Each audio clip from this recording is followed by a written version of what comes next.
infrastructure, software, people, procedure, data. Infrastructure, software, people, procedure, data. Communication involves providing understanding of roles and responsibility pertaining to internal control. Providing understanding of roles and responsibilities pertaining to internal control. Monitoring of control. Last point is monitoring. Monitoring of controls include considering whether they are operating as intended. जैसा हम चाह रहे थे वैसा ही operate हो रहा है या नहीं. That is monitoring. Next topic is internal check system and internal audit. अब इंटरनल चेक सिस्टम क्या होता है? It employs organisation of overall system of book keeping and arrangement of staff duties such that no one person can carry through a transaction and record every aspect thereof. इसमें भी वही हो गया कि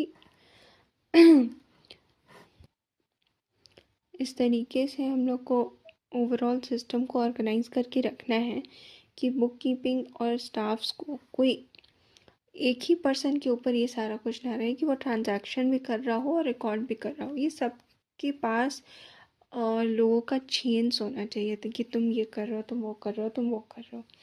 ठीक है, कोई भी एक ही आदमी पूरा ट्रांजैक्शन टू रिकॉर्ड नहीं करना चाहिए. Now what are the objectives of internal control system?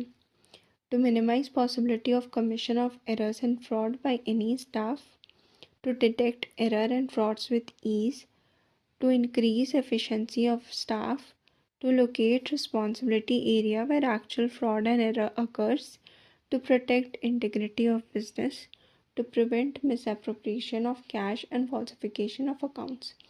याद कैसे रखेंगे? 3 fraud and error. ठीक है, increase in efficiency of staff and integrity of business. 5 points is enough. First point हो गया, minimize possibility of commission of frauds and errors by any staff, detect error and frauds with ease, locate responsibility area where actual fraud and error occurs, increase efficiency of staff, and protect integrity of business. Now, what are the consideration on which effectiveness of internal control system depends? That is division of work, clarity of responsibility, standardization, appraisal.